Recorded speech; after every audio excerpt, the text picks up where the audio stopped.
October 27th, 1943, the Dabajura Airfield Complex, New Guinea.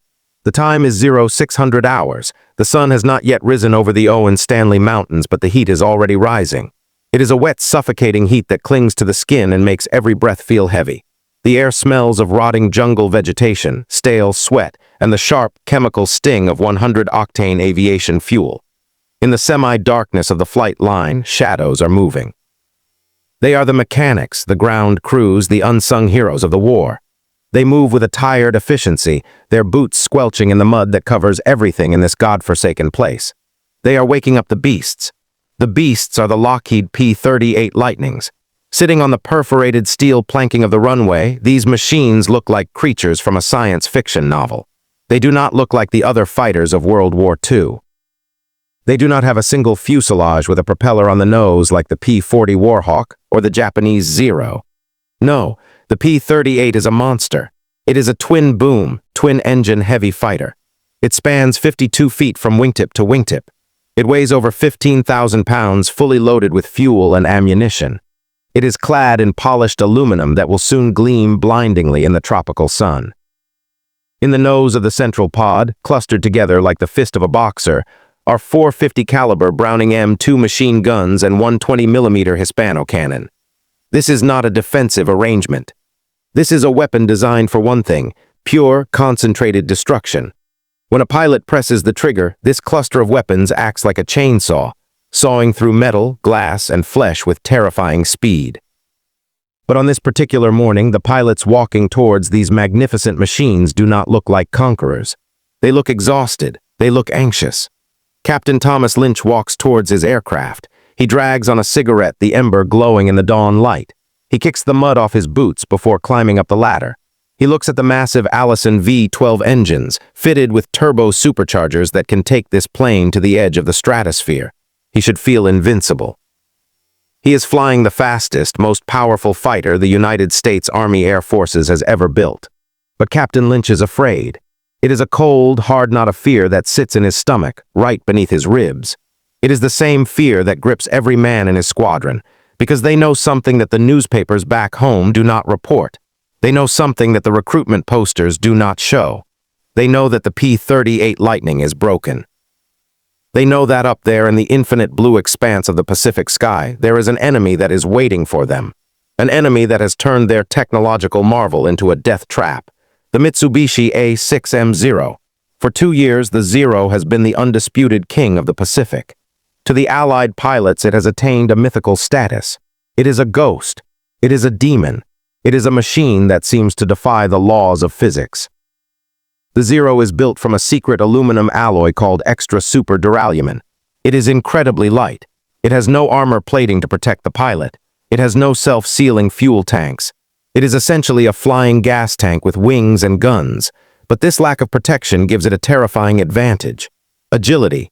A Zero can turn on a dime. It can loop, roll, and bank with a grace that makes the heavy American fighters look like flying bricks. When a Zero pilot pulls back on his control stick, his plane responds instantly, carving a tight circle in the sky. And this is the nightmare for the P-38 pilots. As Captain Lynch settles into his cockpit and straps himself in, he runs through the mental checklist that has been drilled into his brain by his commanding officers. It is a checklist born of desperation and blood. Rule number 1, never dogfight a Zero. Rule number 2, never try to turn with a Zero. Rule number 3, if a Zero gets on your tail, do not maneuver, dive, dive. That is the only strategy they have, run away. It is a humiliating order for proud men. These pilots are the best America has to offer. They are aggressive. They are young. They want to fight. They want to mix it up in a swirling dogfight, twisting and turning, pitting their skills against the enemy. But they cannot. Because the moment a P-38 tries to turn with a Zero, it loses. The physics are simple and cruel. The P-38 is heavy. Its wings are designed for speed and lift, not for tight maneuvering. When a pilot banks the P-38 hard, the heavy engines want to keep going straight. The turn is wide. It is sluggish. It drifts through the sky like a bus trying to turn a corner at high speed. The Zero, meanwhile, simply cuts inside the turn. It pivots. It slots in perfectly behind the P-38. And then its 20mm cannons tear the American plane apart. Lynch sighs and flips the ignition switches. The starboard engine coughs, spits blue flame, and roars to life. The propeller blurs into a disc. Then the port engine follows. The sound is deafening, a deep, throaty rumble that shakes the entire airframe. The canopy closes. The world outside is muffled. Now it is just Lynch and the machine. He taxis to the runway. The squadron lines up. 16 lightnings gleaming in the first rays of the sun. They look beautiful. They look deadly. But every man inside those cockpits knows the truth. They are flying with one hand tied behind their backs. They push the throttles forward. The Allisons scream. The planes surge down the metal runway, bouncing and rattling until the wings bite the air. They lift off, retracting their landing gear, and climb towards the clouds. They climb to 20,000 feet. The air up here is thin and cold. The jungle below is just a carpet of green. The ocean is a sheet of blue glass. They patrol for an hour. Nothing. Just the drone of the engines and the static in the headset. And then the call comes. Bandits 3 o'clock level. Lynch snaps his head to the right. He sees them, a swarm of black dots against the clouds. Zeros, there are 20 of them. They are escorting a group of Betty bombers. The Japanese pilots spot the Americans instantly. And unlike the Americans, they do not hesitate. They do not feel fear. They feel contempt. They know the P-38. They call it the perished one. 2 planes, 1 pilot. They see it as a clumsy, arrogant machine that is easy to kill. The Zeros break formation and turn towards the Lightnings. They are inviting the fight. They are daring the Americans to dance. Drop tanks, Lynch orders. The pilots pull the release levers. The massive external fuel tanks tumble away from the wings, falling silently towards the jungle below. The P-38s are now clean. They are lighter, but they are still not agile enough. Lynch picks a target. He dives. Speed builds up, 300, 350. He lines up a 0 in his sights. He is flying boom and zoom tactics. Hit them fast, fire, and keep going. Do not stop. Do not turn. He fires a burst. The tracers streak through the sky. He misses. The 0 pilot sees him coming and flicks his plane into a tight barrel roll, vanishing from Lynch's sights in a heartbeat. Lynch curses. He pulls up, using his speed to climb back to safety. But behind him, chaos is unfolding. A young lieutenant flying his first combat mission makes a fatal mistake. A 0 drops onto his tail. The lieutenant panics. He forgets the training. He forgets the manual. He tries to turn. He hauls the stick over to the left. He stomps on the rudder pedal. He wants to shake the enemy off. But the P-38 betrays him. It banks slowly. It shudders. It bleeds off speed. It hangs in the air, a massive silver target. The 0 pilot doesn't even have to work hard. He simply follows the gentle turn of the American fighter. He closes the distance to 100 yards. He presses the trigger. Lynch watches from above, helpless. He sees the sparkles of the cannon shells hitting the P-38's right engine. He sees the explosion of oil and fire. He sees the right wing fold up and snap off. The P-38 enters a flat spin, trailing black smoke, spiraling down towards the ocean. There is no parachute. Dive, dive, get out of there. Lynch screams over the radio. The surviving P-38s break off the engagement. They push their noses down. They run. They push the throttles to the stops. The manifold pressure gauges redline. The engines scream in protest. The airspeed indicators wind up. 400, 450. The Zeros try to follow, but they cannot keep up. The heavy P-38 falls like a stone. The light Zeros are left behind. But even in this escape, there is danger. As Lynch dives, the speed creeps up towards 500 miles per hour. The controls begin to feel stiff. The yoke feels like it is stuck in cement. He knows what this is, compressibility. The shock waves are forming over the wings. The air is turning into a solid wall. If he goes any faster, the elevator controls will lock completely and he will never pull out. He will ride this plane straight into the water. He eases back on the throttle. He fights the urge to panic. He gently, very gently tries to trim the nose up. Slowly, agonizingly, the P-38 responds. The nose lifts.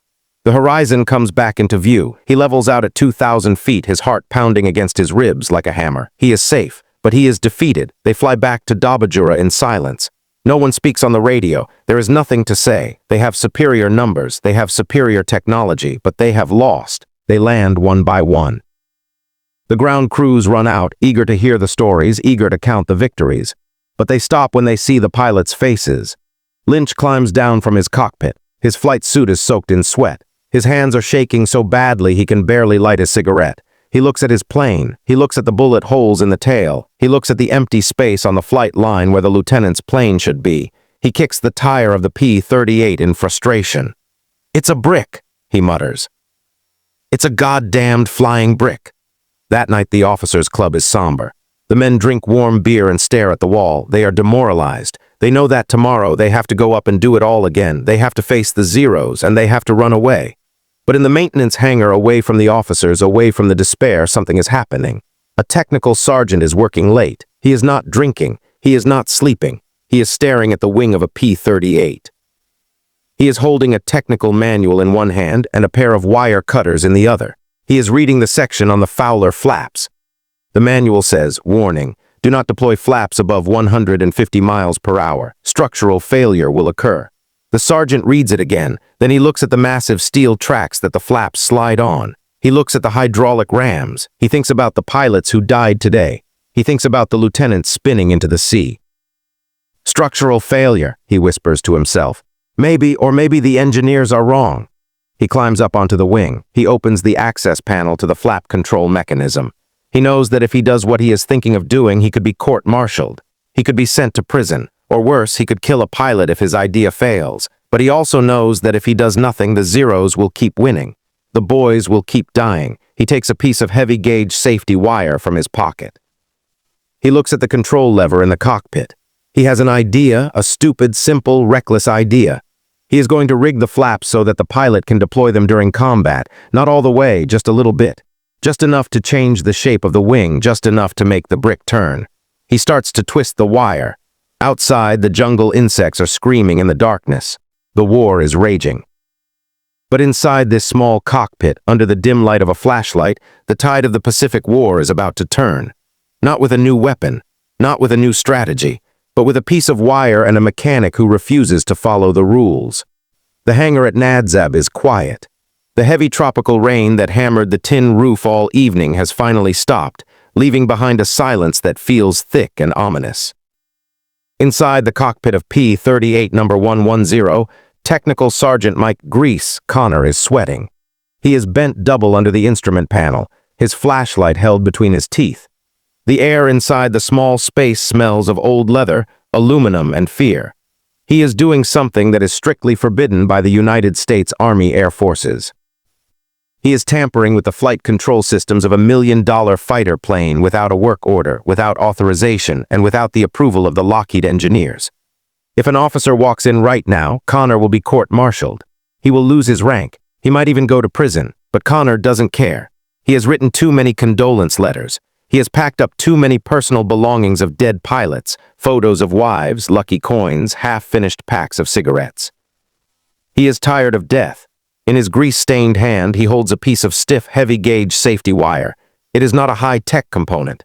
It is something you might use to repair a fence on a farm back in Ohio.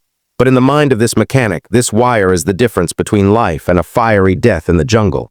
He leans over the flap control lever. To understand what he is doing, you have to understand the wings of the Lightning. The P-38 is equipped with something called Fowler flaps.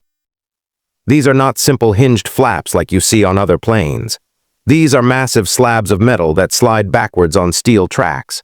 They literally expand the surface area of the wing. When these flaps are fully extended, the P-38 transforms. It gains massive amounts of lift. It can float in the air at incredibly slow speeds, allowing the heavy beast to land on short, muddy runways. But the manual, the sacred book of rules, has a warning printed in bold red letters. Do not extend flaps above 150 miles per hour.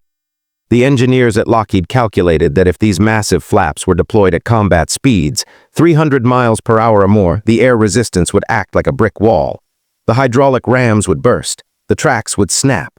The flaps would rip loose, smashing into the twin tail booms. The plane would disintegrate in mid-air. So the pilots were told, flaps are for landing, never for fighting, but Sergeant Connor had noticed something. He had spent hours talking to the test pilots who ferried the planes over. He had studied the hydraulics. He realized there was a sweet spot. If you open the flaps just a little bit, not fully, but just about 8 degrees, they wouldn't rip off. The tracks could hold the pressure. At 8 degrees, the flaps would change the camber of the wing. They would create extra lift without excessive drag. They would give the plane grip on the air. It was aerodynamics 101. The problem was the human factor. In the middle of a dogfight with bullets flying past your canopy and adrenaline pumping through your veins, no pilot on Earth could manually adjust a lever to exactly 8 degrees. It was impossible. If he pulled it an inch too far, the flaps would deploy fully and the wings would snap. If he didn't pull it enough, nothing would happen. So the pilots didn't touch it. It was too risky. That is why Connor is here in the dark. He is installing a physical stop. He wraps the safety wire around the guide channel of the flap lever. He twists it tight with his pliers, his knuckles white with strain. He cuts the excess wire. He tests the lever. Click. The lever stops. It hits the wire barrier. Connor checks the angle of the flaps outside, exactly 8 degrees. It is crude. It is ugly. It is a stupid wire trick, but it works. Now a pilot can slam the lever down in a panic without looking, and the wire will stop it at the perfect combat setting. Connor climbs out of the cockpit.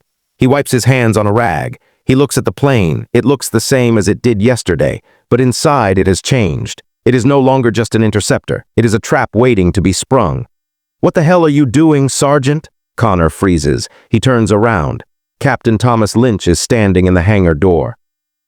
He is holding a cup of coffee. His eyes are tired but sharp. Connor straightens up. He doesn't salute. "I'm fixing the plane, sir." Lynch walks over. He looks at the wire on the flap lever. He studies it for a long moment. He understands immediately what it is. "The manual says that's illegal," Lynch says softly. "The manual also says we should run away from zeros, sir," Connor replies. "And that's not working out so well." Lynch looks at the mechanic. Then he looks at the lever. He reaches in and touches the wire. It feels solid. "If that wire snaps when I'm pulling 5 GS, Lynch says, "I'm going to spin into the ocean."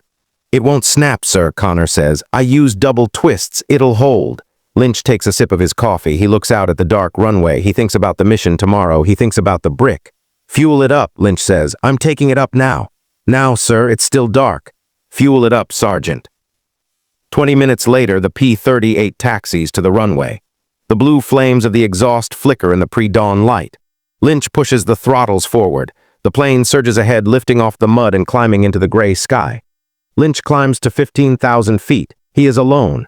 The sun is just starting to peek over the horizon, painting the clouds in pink and orange. Now comes the test. Lynch tightens his harness. He checks his oxygen. He imagines a zero is on his tail. He pushes the stick forward, gaining speed. The airspeed indicator climbs, 300 miles per hour, 350. The noise of the wind rushing over the canopy is a deafening roar. He takes a deep breath. His hand hovers over the flap lever.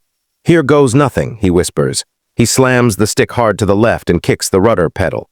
At the same exact moment, his left hand reaches down and yanks the flap lever. Thunk, the lever hits the wire stop. For a split second, Lynch closes his eyes. He waits for the sound of tearing metal. He waits for the plane to shudder and break apart, but it doesn't.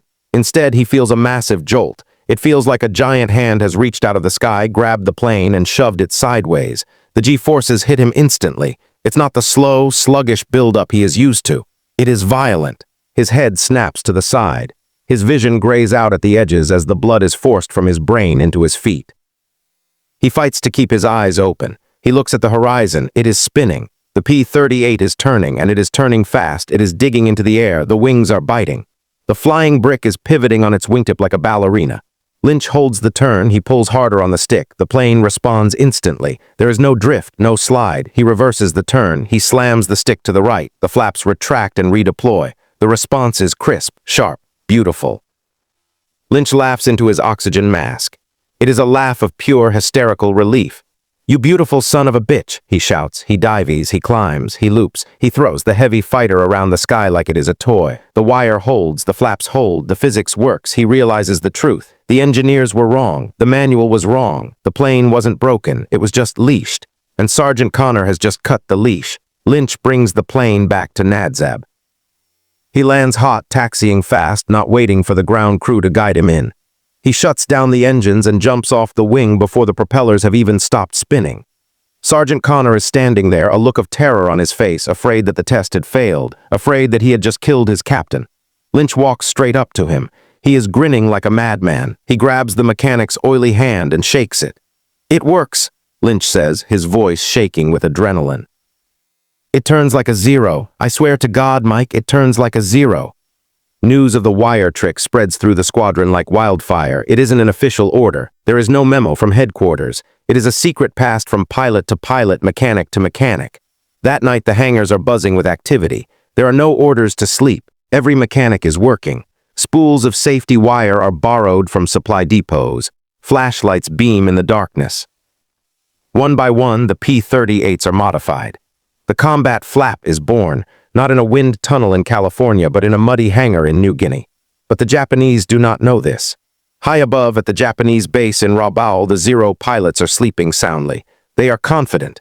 They believe they still own the sky. They believe the Americans are still flying heavy, clumsy bricks that can only run away. They have no idea that the rules of the game have just changed. Next morning, the squadron launches again. 16 P-38s, but this time the vibe in the cockpit is different. The fear is gone, replaced by a cold, hard determination. Captain Lynch leads the formation. He looks at the flap lever in his cockpit. He touches the wire with his gloved finger. It is a small thing, but it feels like the trigger of a loaded gun. They fly towards the coast of New Britain. They are looking for a fight. They are not going to dive. They are not going to run. Bandits. 12 o'clock, Lynch calls out. A flight of Zeros appears out of the clouds. They see the P-38s and instinctively they prepare for the usual routine. The Japanese leader signals his wingmen. He expects the Americans to panic. He expects them to scatter. He banks his Zero sharply to the left, inviting the Americans to turn. It is a trap he has used 100 times, a trap that has killed dozens of American pilots. He watches the lead P-38 approach. He waits for the mistake. He waits for the wide, drifting turn that will expose the American's belly, but the mistake never comes. Captain Lynch does not dive. He does not run. He flies straight at the Zero. And then at the last second, he drops his flaps. The Japanese pilot watches in horror as the heavy American fighter suddenly snaps into a tight, impossible turn. The P-38 cuts inside the Zero's arc. The laws of physics seem to break. The hunter becomes the hunted in the blink of an eye. The Japanese pilot tries to evade. He pulls tighter, but the P-38 is right there, sticking to him like a shadow. Lynch squeezes the trigger. 4 machine guns and a cannon erupt. The Zero disintegrates in a ball of orange fire and black smoke. Lynch pulls up, retracting his flaps, looking for the next target. "It works," he screams over the radio. "Boys, use the flaps, use the flaps." The sky over New Guinea erupts into chaos. But this time, it is the Zeros that are falling. One by one, the invincible Japanese fighters are swatted out of the sky. They try to turn, but the lightnings are right there with them. They try to dive, but the lightnings are faster. For the first time in the war, the Japanese are confused. They panic. Their tactics are useless against this new, agile enemy. When the American squadron returns to base that afternoon, all 16 planes come home. They perform a victory roll over the airfield. The ground crews cheer, throwing their hats in the air. Sergeant Connor stands by the runway smoking a cigarette, watching the planes land. He smiles. The stupid wire trick has saved them, but the story doesn't end here, because making the plane turn was only half the battle. As the pilots celebrated their victory, they didn't realize that another monster was waiting for them. A monster that lived in the thin air of high altitude.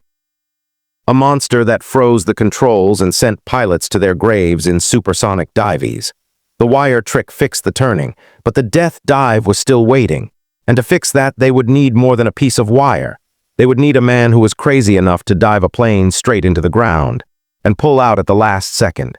His name was Tony LeVier, and he was about to take the P-38 to the edge of the sound barrier. 1944, the Lockheed Air Terminal, Burbank, California. While the humid jungles of New Guinea were echoing with the victorious roar of P-38 engines turning the tide against the Zero, a heavy, suffocating silence had fallen over the training fields in the United States. It was not the silence of peace. It was the silence of a funeral. The United States Army Air Forces had a secret. A dirty, terrifying, classified secret that they kept hidden from the newspapers and the newsreels. The P-38 Lightning, the twin-engine pride of the American fleet, the most expensive fighter ever built, was killing its own pilots. These were not combat deaths. There were no enemy bullets involved. There was no flak. These were accidents. The story was always the same. A young man fresh out of flight school in Texas or Florida with barely 200 hours of flight time would climb into the cockpit of the Lightning. He was 20 years old. He felt invincible. He was flying the future. He would take the plane up to 35,000 feet for a high-altitude interception drill. The air up there was thin and cold, minus 40 degrees. The sky was a dark, bruised purple. The instructor would crackle over the radio. "All right, Lieutenant, target drone is at 12 o'clock low. Put her in a dive. Chase it down." The trainee would push the stick forward. The P-38, with its massive weight, heavy engines, and incredibly clean aerodynamic shape, would accelerate instantly. It didn't just fall, it pierced the air like a dagger. 300 miles per hour, 350, 400. Inside the cockpit, the young pilot would feel the rush of adrenaline. The wind noise would change from a whistle to a roar. The vibration would start as a hum in his feet. But then, as the needle on the airspeed indicator crossed 500 miles per hour, Mach 0.65, the plane would undergo a horrifying, supernatural transformation. The control stick, which moments before had been light and responsive, would suddenly freeze. It felt like it was set in concrete. The pilot would try to pull back to level off. Nothing happened. Panic would set in instantly. He would pull harder. He would unhook his oxygen mask to scream. He would brace his boots against the instrument panel, pulling with both hands, using every ounce of strength in his young body. But the nose would not come up. Instead, the tail would begin to shake. A violent low-frequency buffeting that rattled the pilot's teeth and blurred his vision until he couldn't read the gauges. The nose would tuck under, forcing the dive to become steeper. Vertical, straight down, the ground would rush up. The altimeter would unwind like a clock in a nightmare, 20,000 feet, 15,000, 10,000. The pilot would be screaming now, screaming for his mother, screaming for God, screaming for the plane to listen to him. But the machine was deaf. And then, impact. The P-38 would bury itself 20 feet into the desert floor, vaporizing on impact. The explosion would send a plume of black smoke into the clear blue sky. There was no wreckage to analyze, just a smoking hole in the ground and a grieving family back home who would receive a telegram saying their son died in a training mishap. The engineers called it compressibility. It was a cold, scientific word for a monster. The P-38 was the first fighter in history to fly fast enough to encounter the sound barrier. As the air rushed over the thick wings, it accelerated to supersonic speeds, creating a massive shockwave. This shockwave destroyed the lift. It created a vacuum over the tail. The elevator controls became useless. The pilot was no longer flying an airplane. He was trapped inside a falling projectile that weighed 8 tons. At the Lockheed headquarters in Burbank, the mood was desperate. Kelly Johnson, the legendary designer of the P-38, was pacing his office like a caged animal. General Hap Arnold, the head of the Army Air Forces, was furious. He sent a memo that chilled the blood of every executive at Lockheed. "Fix this plane," the general wrote, "or we will cancel the contract. We will scrap every P-38 in existence and buy P-51 Mustangs instead." It was an existential threat. If the P-38 couldn't dive, it couldn't fight. In Europe, the German pilots flying the Messerschmitt 109 had already figured it out. They knew the American plane had a glass jaw. If a P-38 was chasing them, they would simply dive. They knew the American couldn't follow without killing himself. The Lightning was broken. It was a flawed masterpiece. And to fix it, Lockheed needed a man who was willing to stare death in the face and not blink. They needed Tony LeVier. LeVier was the chief test pilot for Lockheed. He was a small man with eyes that seemed to look right through you. He was not a daredevil, he was a scientist of the sky. He flew with a precise, cold calculation that made other pilots nervous. He didn't just fly planes, he bullied them. He pushed them until they broke just to see where the breaking point was. When Kelly Johnson explained the compressibility problem to him, LeVier didn't argue. He didn't ask for more wind tunnel data. He didn't ask for a parachute because he knew at those speeds a parachute was useless. The air pressure would rip a man apart if he tried to bail out. He simply zipped up his flight suit and said, "I'll take it up, I need to feel it." It was a suicide mission. Everyone in the hangar knew it. To fix the problem, LeVier had to recreate it. He had to intentionally put the plane into the death dive that had killed so many others. He climbed into the cockpit of a test P-38. The mechanics strapped him in tighter than usual. They checked the bolts. They checked the cables. They looked at him with the sad eyes of men who were saying goodbye. LeVier took off and climbed, up and up, into the thin, cold air of the stratosphere. At 35,000 feet, the sky was a deep, bruised purple. The curvature of the earth was visible. He radioed the ground. His voice was calm, almost bored. "I am at altitude, starting the run now." LeVier rolled the fighter upside down and pulled the nose through the horizon. He was now pointing straight at the earth. He pushed the throttles to full power. Gravity and horsepower combined. The speed built up with terrifying rapidity. Mach 0.6, Mach 0.7. The screaming started, a high-pitched aerodynamic howl that pierced through the helmet. It sounded like the air itself was being torn apart. The plane began to shudder. LeVier watched the needles. 520 miles per hour. Then it happened. The monster woke up. The stick froze. LeVier tugged at it, solid rock. The shockwave had formed. The tail was useless. The nose tucked under, locking him into the death dive. Most men would have panicked. Most men would have prayed, but LeVier stayed. He was recording data. He was feeling the aircraft through his fingertips. He noticed something strange. The trim tabs, small control surfaces meant to help level the plane, were actually making the dive worse. They were feeding the shockwave. The ground was rushing up. 20,000 feet. 15,000. He had seconds left before he became a crater. He realized that brute force wouldn't work. He couldn't outmuscle the air. He had to outsmart it. He waited. He let the plane fall. He knew that as he descended, the air would get thicker and warmer. The speed of sound would change.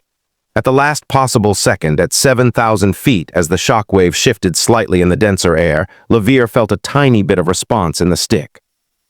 He didn't jerk it. He applied steady, crushing pressure. The P-38 groaned. The wings bent upward, threatening to snap off. The rivets screamed under the tension. The G-forces hit LeVier like a sledgehammer, draining the blood from his brain. His vision went black. He was flying blind, wrestling a dragon. But when his vision cleared, he was level. He was flying just above the desert floor, kicking up a trail of dust. He had survived. LeVier landed and taxied back to the hangar. He climbed out, soaked in sweat, his hands shaking so hard he couldn't hold a cigarette. But he had the answer. He walked into Kelly Johnson's office and slammed his helmet on the desk. "It's not the tail, Kelly," he said. "It's the wing. The wing is making too much lift. It's trapping us in the dive." The solution, he realized, was counterintuitive. Usually pilots want lift. Lift keeps you in the air, but in a supersonic dive, lift was the enemy. To escape the shockwave, they needed to destroy the lift. They needed to spoil the airflow just enough to let the tail breathe. The engineers went to work. They couldn't redesign the wing. That would take years. They needed a field modification, something simple, something that could be bolted on in the jungle by a mechanic with a wrench. They designed a small, hinged metal plate to be installed under the wing. They called it the dive flap. It looked insignificant, a piece of metal the size of a paperback book.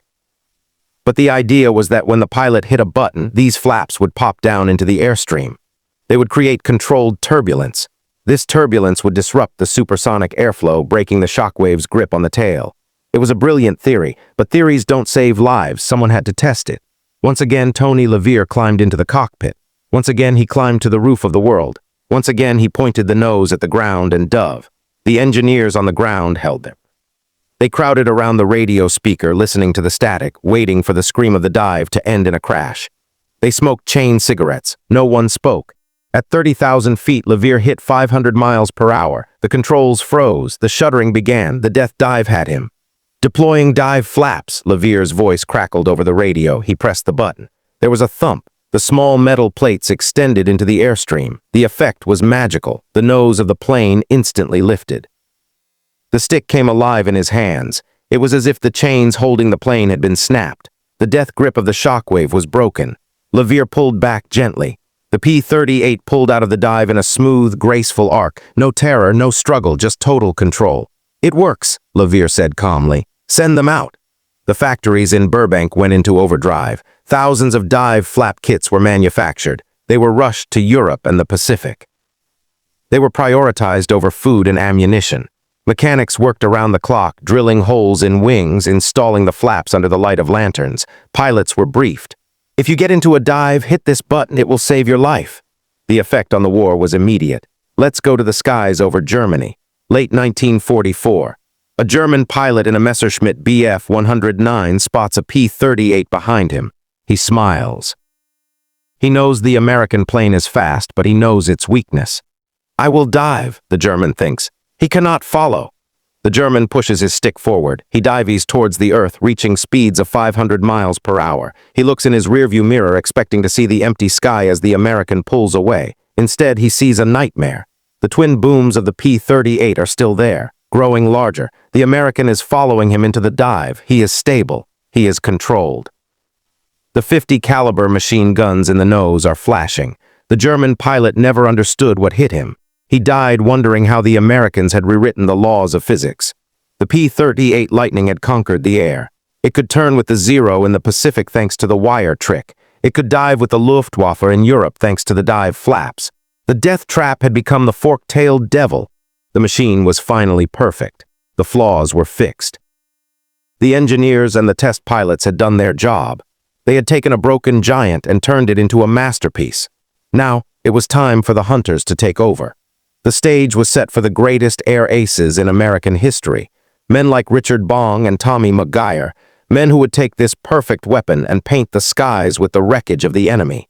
The legend of the P-38 was about to move from the testing grounds to the killing fields. And the Japanese Empire was about to pay the price. 1944, the Southwest Pacific Theater. The jungle steam rises from the red clay airstrip at Dabajura, creating a shimmering haze that blurs the horizon. The heat is suffocating. It is 100 degrees in the shade, and inside the uninsulated aluminum cockpit of a Lockheed P-38 Lightning, it feels like an oven. The metal control stick burns the hand without gloves. The smell of high-octane fuel, hot oil, and drying sweat is thick enough to taste. But the men sitting in these cockpits do not feel the heat. They are cold, focused, deadly. The P-38 Lightning has been reborn.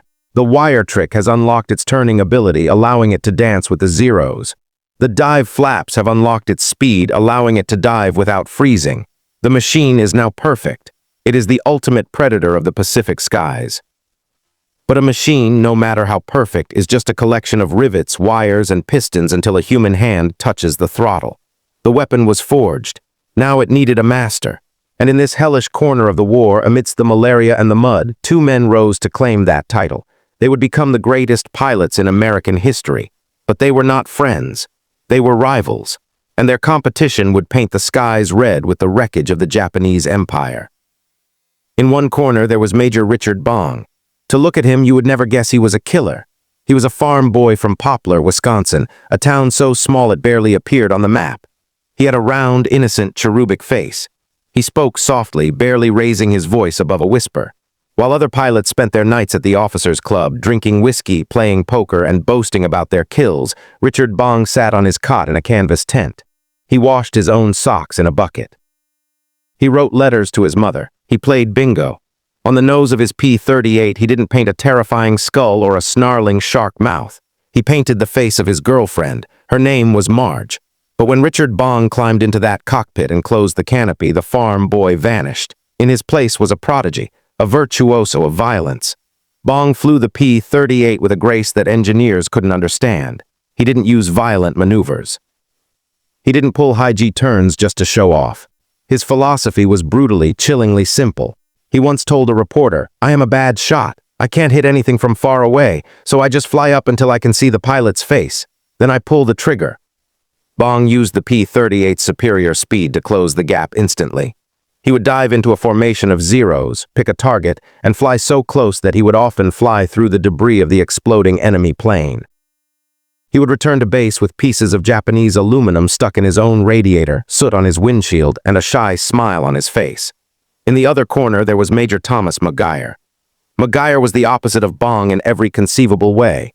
He was dark-haired, intense, and abrasive. He was ambitious. He was loud. He didn't just want to win the war, he wanted to be the best. He wanted the glory. He wanted the headlines. McGuire flew a P-38 named Pudgy. He treated combat like a sport. He kept a scoreboard in his head. He watched Bong's kill count with a jealous obsession that bordered on madness. He would tell his ground crew, "I am going to pass him. Just watch me. I am going to be the top ace." The rivalry between these two men became the stuff of legend. It was known as the Race of the Aces, and the P-38 was their chariot.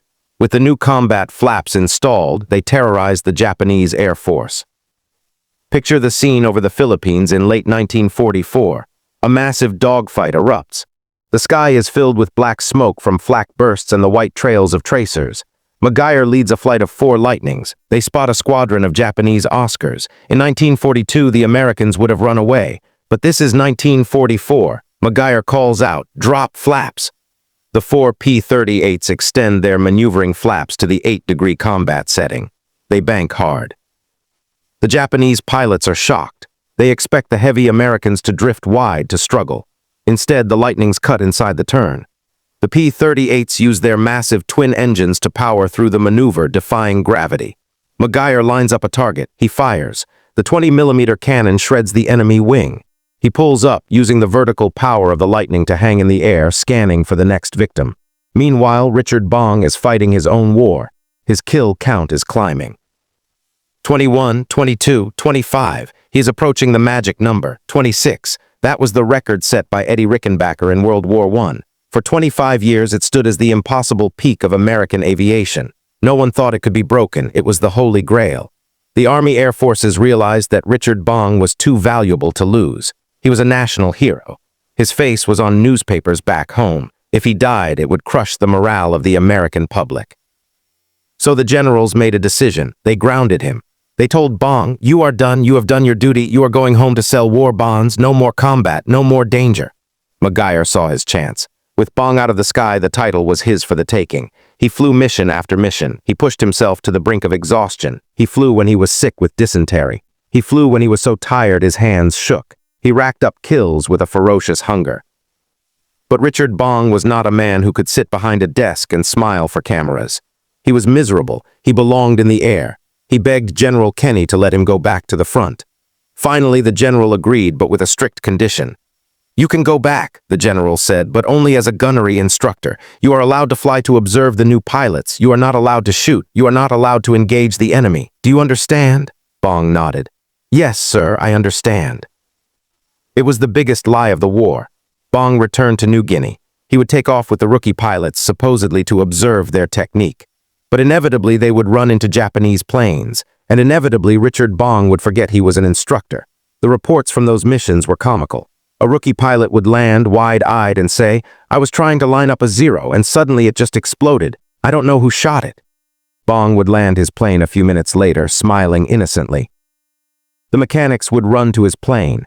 They would check the guns. The tape over the muzzles was broken. The ammunition bays were empty. The barrels were still hot. "What happened, Major?" the mechanic would ask, suppressing a grin. Bong would shrug. "Self-defense," he would say softly. "I had to protect the students. The enemy flew right into my bullets."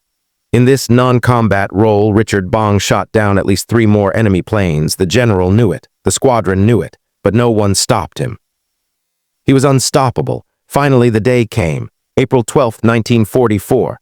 Bong shot down his 27th confirmed enemy aircraft. He had broken the record. He was the ace of aces, the king of the sky. He was awarded the Medal of Honor. General Douglas MacArthur himself pinned it on his chest on a dusty airstrip in Tacloban. Bong stood there looking uncomfortable in his dress uniform, shifting his weight. He didn't care about the medal. He didn't care about the applause. He just wanted to go back to his tent and write a letter to Marge, but the army had seen enough. They sent him home for good. They couldn't risk their greatest hero dying in a random accident. Richard Bong was forced to leave the war with 40 confirmed kills. He went back to Wisconsin to marry Marge. This left Thomas McGuire alone in the Pacific. McGuire had 38 kills. He needed 41 to beat Bong. Just 3 more, 3 planes. That was all that stood between him and immortality, but the dynamic of the war had changed. The Japanese were running out of planes. The sky was empty. McGuire would fly for hours, searching, hunting, desperate for a target. The frustration ate at him like a cancer. He became reckless. He started taking risks that a younger pilot would never take. He violated the rules of the P-38. He forgot that the wire trick and the dive flaps could help you survive, but they couldn't rewrite the laws of physics completely. The P-38 was still a heavy aircraft. At low speeds, without momentum, it was vulnerable. On January 7, 1945, over the jungles of Los Negros Island, McGuire spotted a lone Japanese fighter, a Ki-43 Oscar. It was flying low, very low, just above the treetops, weaving through the valleys. McGuire was leading a flight of 4. He should have let his wingman take the shot. It was the safe play, but he wanted it. He needed it. This could be number 39. "I've got him," McGuire shouted over the radio. He didn't drop his external fuel tanks. He wanted to save them for later. It was a fatal mistake. The tanks added thousands of pounds of weight and drag. He dove. He was low and slow. He tried to turn tight to get his sights on the nimble Japanese fighter. He banked the heavy P-38 past the vertical. He pulled the stick back, trying to force the nose around. He ignored the shudder in the airframe. He ignored the stall warning buffeting the tail. At 200 feet above the ground, physics took its revenge. The heavy P-38, burdened by the fuel tanks and deprived of speed, stalled. The left wing lost lift and dropped violently. The massive fighter flipped over on its back. There was no room to recover. There was no time to use the flaps. There was no time to scream. Thomas McGuire, the second greatest ace in American history, crashed into the jungle. The explosion was small, swallowed by the green canopy. He died instantly. He died trying to beat a record that didn't matter, chasing a ghost that he couldn't catch. When the news reached the United States, Richard Bong was devastated. His rival was gone. The race was over. But the tragedy wasn't over. The P-38, the plane that had conquered the Pacific, had one final, cruel twist of fate left for its heroes. The war ended in August. The jet age was beginning. Richard Bong became a test pilot for the new P-80 shooting star jet. On the day the atomic bomb was dropped on Hiroshima, ending the war, Richard Bong took off for a routine test flight in California. The jet engine failed on takeoff. Bong bilayed out, but he was too low. His parachute didn't open. He hit the ground and died instantly. The man who had survived 4 years of brutal combat, who had mastered the P-38, who had defeated the Japanese Empire, died in a simple mechanical failure at home. The two greatest masters of the P-38 were gone, but they left behind a legacy that would never be forgotten. They proved that a machine is only as good as the men who fly it. They proved that with a little ingenuity, a piece of wire, a metal flap, and nerves of steel, even a death trap can become a legend. The fork-tailed devil had done its job. It had won the war, but the cost was the lives of the men who loved it most. April 18th, 1943. Guadalcanal, the Solomons. The time is 0300 hours. The sun is still hours away from rising. The jungle is pitch black, alive with the sound of millions of insects and the distant, rhythmic thud of artillery fire. The air is thick enough to chew, saturated with humidity and the smell of rotting vegetation. On the muddy airstrip known as Fighter 2, 18 P-38 Lightnings are sitting in the dark. Their engines are cold. Their canopies are covered with a layer of heavy dew. In the moonlight, they look like sleeping beasts, their twin tails silhouetted against the stars. In the briefing tent, the air is thick with cigarette smoke and nervous energy. 18 pilots are sitting on wooden crates and folding chairs. They are the best of the best, hand-picked from the 339th Fighter Squadron, but they look tired. Their uniforms are stained with sweat and oil. Major John Mitchell stands at the front of the room. He is holding a piece of paper marked Top Secret. His face is grim, illuminated by a single hanging light bulb. "Gentlemen," he says, his voice low and serious, "we have a target." He turns to the map pinned to the canvas wall. He picks up a ruler and traces a line that stretches over 400 miles across the open ocean, deep into enemy territory. "Our target is Admiral Isoroku Yamamoto." A collective gasp goes through the room. The pilots look at each other in shock. Cigarettes burn unnoticed in their fingers. Yamamoto, the architect of the Pearl Harbor attack, the man who planned the destruction of the U.S. Pacific Fleet, the man who promised to dictate peace terms in the White House. To the Americans, he is the devil himself. He is the symbol of the Japanese Empire. "Intelligence has intercepted a secret message," Mitchell continues. "We know exactly where he will be. At 0935 hours, he will be flying over the island of Bougainville in a Betty bomber, escorted by 6 Zeros. The mission is simple: intercept him, kill him, but the execution is a logistical nightmare. It is mathematically impossible. Bougainville is hundreds of miles away. It is heavily defended by Japanese anti-aircraft guns and fighter squadrons.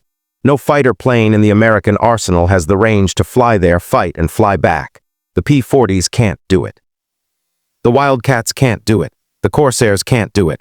Only one plane has the legs, the P-38 Lightning. But even for the P-38, this is pushing the limits of physics and endurance. To avoid Japanese radar, they cannot fly high. They have to fly low, wave top level, 50 feet above the water, for 2.5 hours, in total radio silence. Major Mitchell looks at his men, locking eyes with each one. "If we are 1 minute early, we will miss him. If we are 1 minute late, he will be gone. If anyone breaks radio silence, the trap is blown. This is a one-shot deal. There is no second chance." It is a suicide mission disguised as an assassination. The pilots climb into their cockpits. They are carrying extra fuel tanks, massive 300-gallon drop tanks bolted under their wings. These tanks are huge, heavy, and create immense drag. The planes feel sluggish, like trucks loaded with wet concrete. At 0725 hours, the engines roar to life. The noise is deafening, shaking the palm trees at the edge of the runway.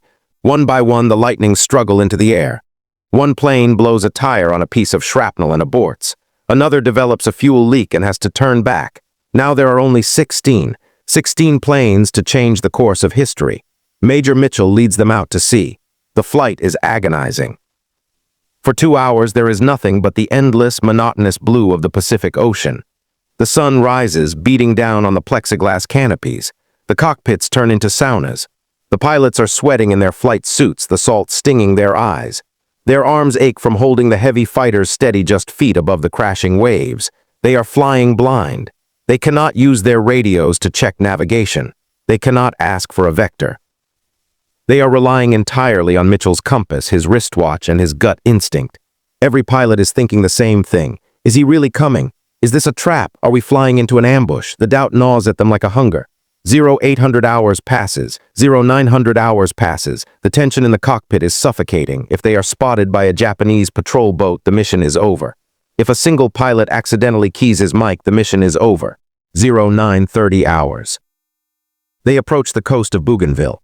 The dark green mountains rise out of the mist like the spine of a dragon. Mitchell checks his watch. They are exactly on time, but the sky is empty. Mitchell begins to sweat. Did they miss him? Was the intelligence wrong? Was the code breaking a trick? He scans the horizon until his eyes burn. Nothing, just clouds and jungle. And then a voice cracks over the radio, breaking the 2 hours of silence. It is Captain Doug Canning. Bogies, 11 o'clock. Hi. It is a miracle. Far above, against the dark green backdrop of the jungle, there are specks. 2 Japanese Betty bombers, escorted by 6 Zeros. It is a feat of navigation that defies belief. Mitchell has intercepted 2 airplanes moving at 200 miles per hour over 400 miles away within 1 minute of the predicted time. It is the mathematical equivalent of shooting a bullet with another bullet. Skin M, Mitchell orders. This is the code to drop the fuel tanks. 16 pilots pull the release levers. The massive external tanks tumble away, splashing into the jungle and the ocean below. Suddenly, the P-38s are light.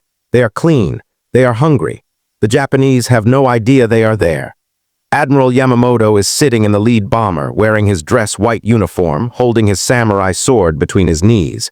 He is looking out the window at the jungle, confident that he is safe. He believes the Americans are hundreds of miles away, grounded at Guadalcanal. He is wrong. The 4 killer P-38s, led by Captain Thomas LeVier and Lieutenant Rex Barber, detach from the main group. They push their throttles to war emergency power. The engines scream as they climb to meet the prey. The Zeros spot them. The Japanese formation breaks into chaos. The Zero pilots are elite veterans. They react instantly. They dive to protect their admiral, but they are too late. The P-38s are already diving, and this is where the P-38 proves it is the king of the Pacific. In 1942, this dive would have been fatal. The controls would have locked up due to compressibility. But now, with the dive flaps installed and the boosted controls, the lightnings are stable. They are fast. They are precise. Captain LeVier engages the Zeros, rolling his plane inverted, guns blazing. He draws the guards away, fighting 3 enemy planes at once in a swirling dogfight. This leaves Rex Barber alone with the bombers. Barber spots the lead bomber, Yamamoto's plane. It is hugging the treetops, trying to escape into the jungle mist. The pilot is flying for his life, jinking and weaving just above the canopy. Barber banks his P-38. He ignores the Zeros firing at him from behind. He ignores the tracers flying past his canopy. He ignores the anti-aircraft fire rising from the Japanese base below. He has eyes only for the Betty bomber. He comes in from the rear right side. He is flying so fast the jungle trees are a green blur beneath his wings. He squeezes the trigger. The nose of his P-38 erupts. The .50 caliber round saw through the tail of the bomber. Pieces of metal fly off. The right engine of the bomber bursts into flames. Barber doesn't stop. He presses closer. He can see the Japanese gunner in the tail turret trying to fire back, desperate to save his admiral. He adjusts his aim. He fires again. The bullets walk up the fuselage. They smash into the main cabin where Yamamoto is sitting. The Betty bomber shudders. It rolls violently to the left. It loses altitude. For a second, it hangs in the air, a burning cross against the green jungle, and then it crashes. A massive plume of black smoke rises from the canopy.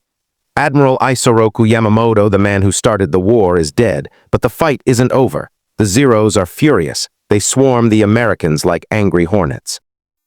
They want revenge. Barber is now in a desperate dogfight. 3 Zeros are on his tail. He pulls the P-38 into a tight turn. The wire trick holds, the flaps extend. The heavy fighter turns inside the Zeros. He fires a burst at one, sending it smoking into the sea, and then dives away using his superior speed to escape. The mission is done. Now they have to survive the flight home. The Lightnings regroup. They are low on fuel. They are exhausted.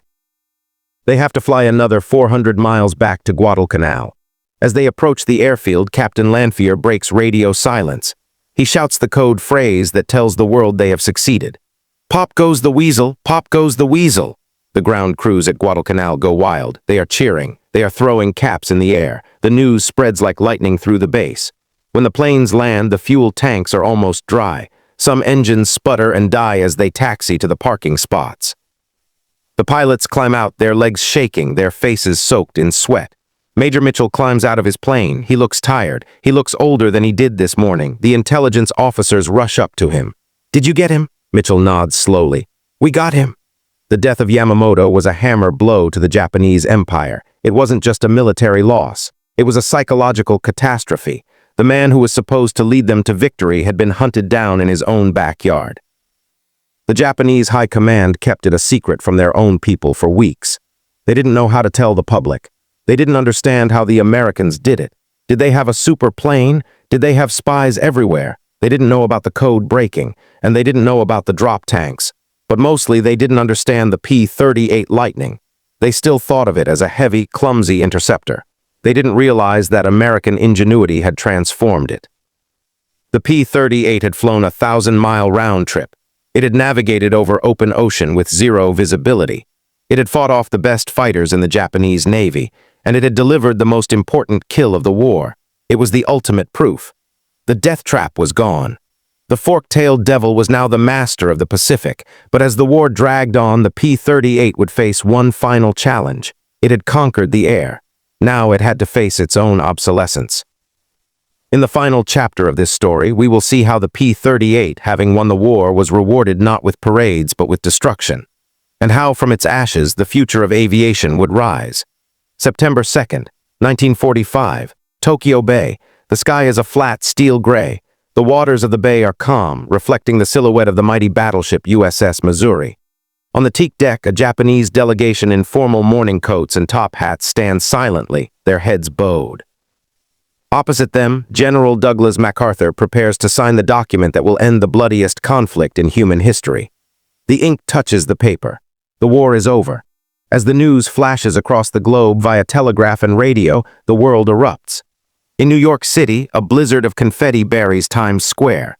In London, the blackout curtains are finally torn down, and lights flood the streets for the first time in 6 years. In small towns across America, church bells ring until the ropes fray. The killing has stopped. The boys are coming home. But thousands of miles away on the humid, sun-baked airstrips of the Pacific and on the foggy runways of Europe, a strange silence descends. The roar of engines, which had been the heartbeat of the world for 4 years, suddenly fades. And in that silence, a new reality begins to set in. A reality that is cold, economic, and brutal. The United States of America has built the greatest air force the world has ever seen. 65,000 aircraft, billions of dollars in aluminum, steel, rubber, and high-octane fuel. Thousands of these machines are the P-38 Lightning. The Lightning was the plane that changed everything. It was the plane that killed Yamamoto. It was the plane that broke in the back of the Luftwaffe in the Mediterranean. It was the plane that conquered the Pacific. But on September 3, 1945, the P-38 Lightning went from being a priceless asset to a worthless burden. The government accountants in Washington ran the numbers. To fly a single P-38 back from the Philippines to the United States would cost thousands of dollars in fuel and maintenance. It would require tankers, logistics, and man-hours. And for what? The jet age was dawning. The piston engine was dead, so the order was issued. It was a death sentence signed in triplicate. Dispose of surplus material immediately. What followed was one of the most heartbreaking chapters in aviation history.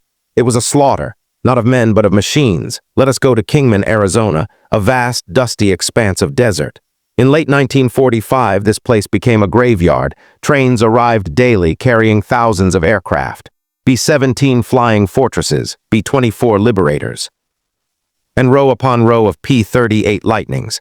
They were parked wingtip to wingtip, stretching for miles. To a casual observer, it looked like a mighty air force ready to launch. The sun glinted off their polished aluminum skins. The nose art, paintings of girlfriends, cartoon characters, and kill marks was still fresh. The oil was still warm in the engines, but these planes would never fly again. The process was industrial and efficient. Crews moved down the lines like executioners. First, the fluids were drained. The oil, the hydraulic fluid, the remaining fuel. Then the guns were stripped. The 50 caliber machine guns and the 20mm cannons, which had saved so many lives, were tossed into piles to be melted down. Then came the guillotine. A massive steel blade, suspended from a crane, was positioned over the fuselage of the P-38. With a sickening crunch, it dropped. It severed the tail boom. It crushed the cockpit. It snapped the wings. The engines, those magnificent Allison V-12s that Tony LeVier had pushed to the limit, the engines that had screamed in the dives over New Guinea, were ripped out. They were thrown into heaps of scrap metal. In the end, a P-38 Lightning, a machine that cost the equivalent of $1 million modern dollars to build, was sold for scrap. The price? A few cents per pound. The aluminum was melted down to make cooking pots, window frames, and siding for suburban houses. It is a strange irony. The plane that won the war likely ended up as a frying pan in a veteran's kitchen. But if the scene in Arizona was tragic, the scene in the Pacific was a crime.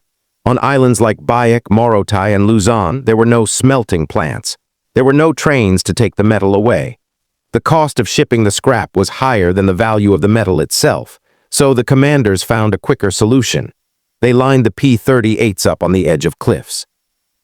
They lined them up on the decks of aircraft carriers that were returning home, and they pushed them.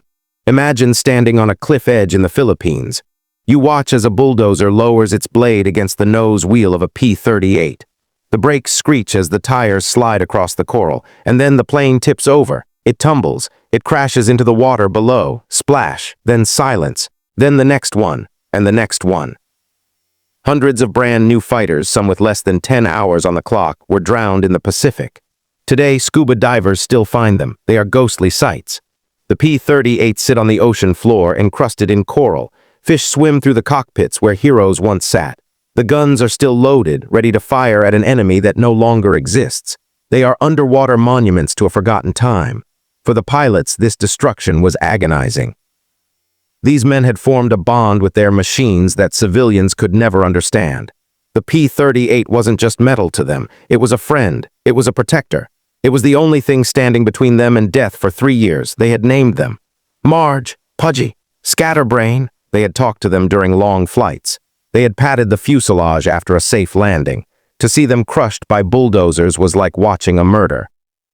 One pilot who stood on the deck of a carrier as his P-38 was pushed overboard wrote in his diary, "I felt like I was betraying my best friend. That plane brought me home when I had one engine shot out. It saved my life. And this is how we thank it." By 1947, it was over. 10,000 P-38s had been built. Only a handful remained. The fork-tailed devil had been erased from the earth, but you cannot kill a legend with a bulldozer. The body of the P-38 was gone, but its DNA had already been passed on. It had mutated. It had evolved. The P-38 was a freak of nature in 1940. It was ahead of its time, and because it was ahead of its time, it solved the problems that the future would face. Think about the modern jet fighter. When you look at an F-22 Raptor or an F-35 Lightning II, you are looking at the great-grandchildren of the P-38. How?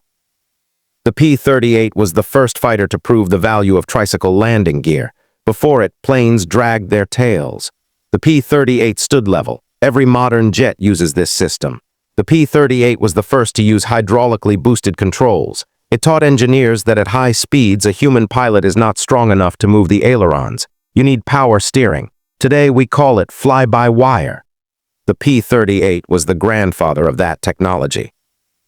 Most importantly, the P-38 was the pioneer of the sound barrier, the terror of compressibility, the death dive, the shockwaves that froze the controls. All of those nightmares that killed young pilots in 1942 became the textbooks for the scientists of 1946. The data gathered by Tony LeVier in his death-defying dives helped Kelly Johnson design the wings of the first American jets. Speaking of Kelly Johnson, the genius who drew the P-38 on a piece of paper. He didn't mourn the destruction of his planes. He was already living in the future. Using the lessons of the P-38, he created the P-80 Shooting Star, America's first operational jet. Then he created the F-104 Starfighter, the missile with a man in it. Then the U-2 spy plane, and finally the SR-71 Blackbird, the fastest aircraft ever built. Every single one of these masterpieces carries a piece of the P-38 inside it. The spirit of the skunk works, the spirit of doing the impossible, began with that twin-tailed fighter. So as we look back from the 21st century, how should we judge the P-38 Lightning? History is often unkind to the complicated. We remember the Spitfire because it is beautiful. We remember the Mustang because it is fast and simple. The P-38 was neither simple nor traditionally beautiful. It was strange. It was complex. It was dangerous to the uninitiated. It was a paradox. It was a plane that could not turn until a mechanic with a piece of wire taught it how to dance. It was a plane that could not dive until a test pilot risked his life to teach it how to fly through shockwaves. It was a plane that was called a suicide sled by its own crews, yet it was the safest way to get home over the vast Pacific Ocean. It was the plane of the aces, Richard Bong, Tommy McGuire, Charles MacDonald. The top 3 American aces of the Pacific all flew the P-38. That is not a coincidence. In the end, the Japanese were the ones who understood it best. They didn't call it a machine. They gave it a personality. They called it a devil. The fork-tailed devil. It haunted their dreams. It appeared where it shouldn't be. It flew higher than they could reach. It turned tighter than they believed possible. The bulldozers at Kingman may have crushed the aluminum. The salt water of the Pacific may have corroded the engines. But the roar of those twin Allisons still echoes in history. It reminds us that victory isn't just about having the best equipment. It's about the refusal to accept defeat. It's about the mechanic who stays up all night with a spool of wire. It's about the pilot who dives into the unknown. The P-38 Lightning is gone, but the path it carved through the sky remains. And somewhere in the Valhalla of warriors, Richard Bong is still sitting in the cockpit of Marge, engines humming, looking for a break in the clouds, forever young, forever flying the broken plane that won the world. If you enjoyed this deep dive into the legend of the P-38 Lightning, please help us keep these stories alive. Hit that like button to support the channel, and make sure to subscribe and ring the bell so you never miss a chapter of untold history. And tell us in the comments below which legendary machine should we cover next. The Corsair, the Mustang, or maybe the deadly German Me-262? Thanks for watching, and we'll see you in the next one.